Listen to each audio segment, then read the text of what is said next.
Hey, everybody, it's Kevin Henry. I am the host of the Dental Trade Alliance podcast, as well as the editor-in-chief for drbicuspid.com. Thank you so much for joining us today. I'm excited to have on Lauren Seno, who is the Chief Operating Officer of CHARM Economics. Hi, Lauren. How are you? Hi, I'm doing great. Thanks for having me today. Hey, thanks for being on. I appreciate it. I'm excited to talk about our topic today. But before we dive in, would you just let our audience know a little bit more about you? Yeah, absolutely. So as Kevin said, I'm Lauren Seno. I'm the Chief Operating Officer with CHARM Economics. CHARM is a boutique healthcare economics research firm.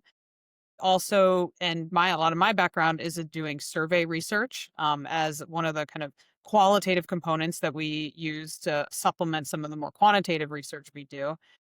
And today I'm going to be talking about the survey that we did that was commissioned by the Dental Trade Alliance that took a better or kind of a closer look at utilization patterns for people with dental insurance.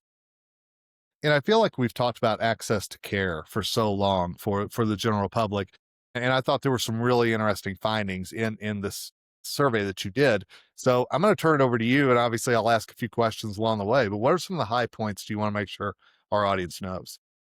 Yeah. So kind of start at the very highest level. Like, what was the survey? What did we do? How did we do it? So we conducted a survey in May of this year, 2025. We polled about 1,000 adults in the US, all of whom had dental insurance. So we wanted to sort of really just focus in on that insured population and see, okay, well, you have insurance. What barriers still exist to utilizing that insurance to get the kind of care that you need to support optimal oral health? And generally speaking, the kind of, again, sort of three main objectives were we wanted to understand people's perceptions of their dental insurance coverage. We also wanted to get better understanding of the patterns of how they utilize that dental insurance for preventive care, for more advanced care, and then kind of, again, focus in on what the barriers are to accessing that dental care. What we found were really three kind of high level themes. We had asked like 30 something questions. There's tons and tons of data, but to kind of make it bite sized and accessible, the three big themes that we identified in the research was one is there's really significant age related disparities in dental benefit understanding. We sort of described this as like a U-shaped curve where people on the kind of lowest end of the age spectrum for our population, at least for this study, which was adults, that young population is 18 to 24. And then on the other end of the spectrum, older adults, 65 plus, patients or respondents in those two categories had the lowest levels of dental benefit understanding.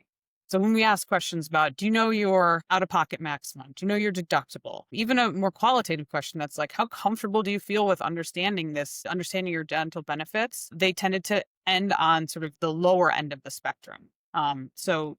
27% of young adults, 21% of older adults said that they had reported strong comprehension of their dental coverage, whereas 38%, a significantly higher number of adults ages 35 to 54 said that they had really strong understanding. So that was one big finding is we kind of see this U-shaped curve of benefit understanding among, the lowest rates among the youngest population and the lowest rates among the kind of oldest population. The second And is, yeah, let me just ask you something about that, if you don't mind, because I know a lot of people walk into the dental practice and expect them to be able to fill them in on the information rather than the other way around, which I know sometimes puts stress on that front office team and those insurance coordinators that are just coming into the industry as well. yeah, absolutely. And I think everyone has different insurance. And even if you think you have, I say, oh, I've got Medicare. Well, Medicare means like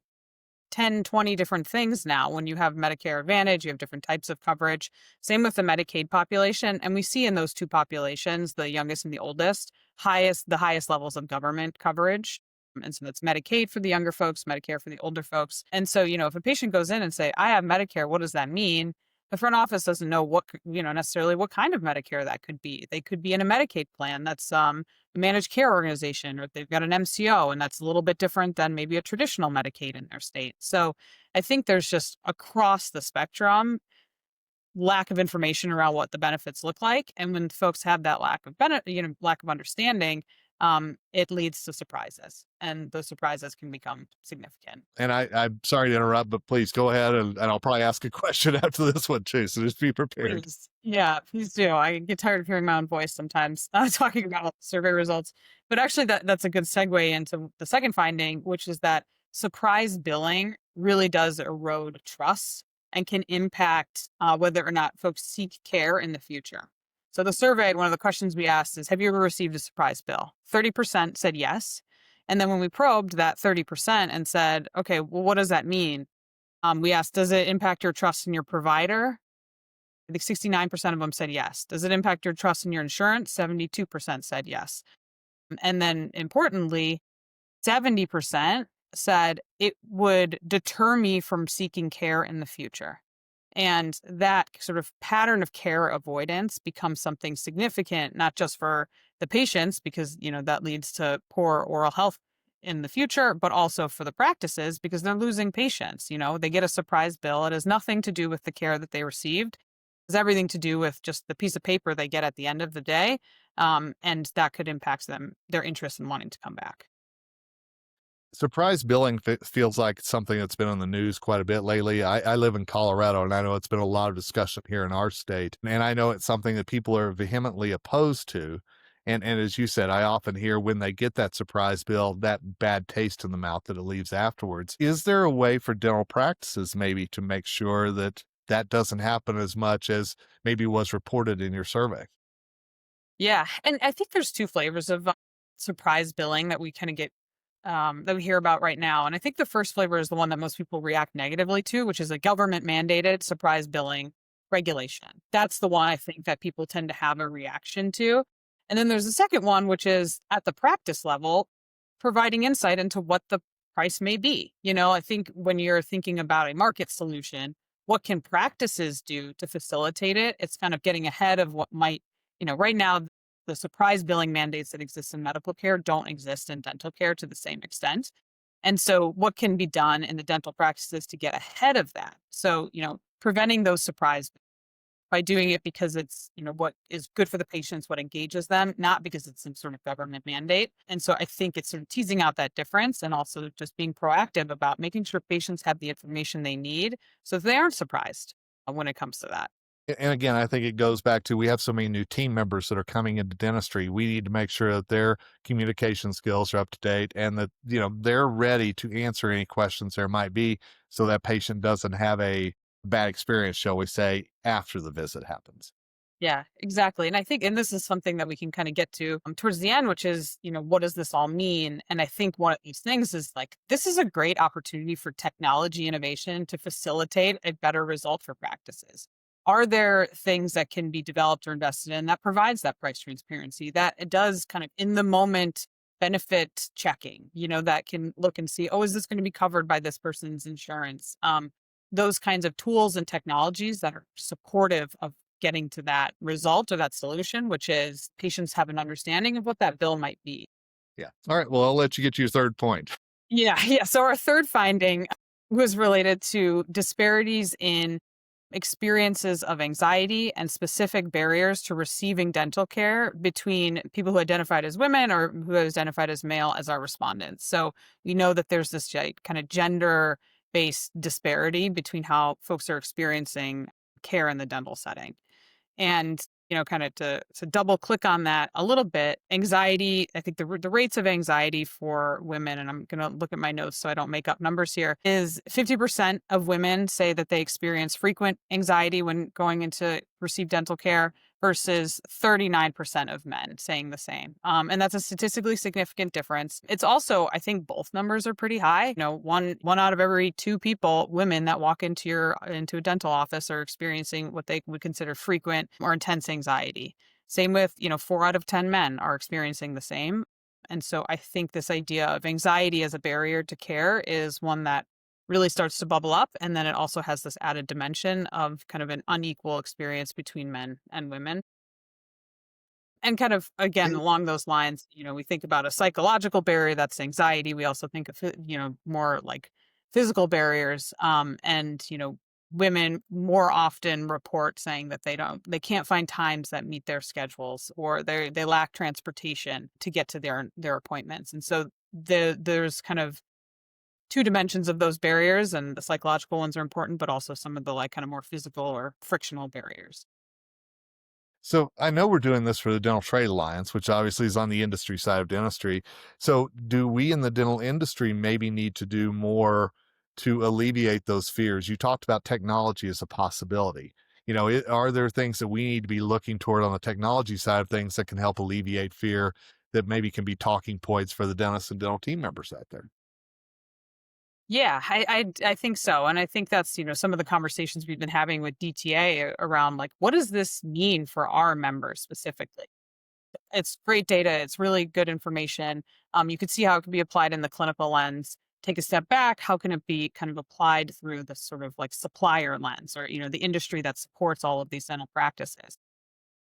Yeah, kind of to your point, I think it's a big opportunity for innovation and investment in tools and technologies that can facilitate solutions in these areas. Kind of, what I said earlier about, are there things that we can do to facilitate a better understanding of what the prices may be or what the bill might be at the end of the day?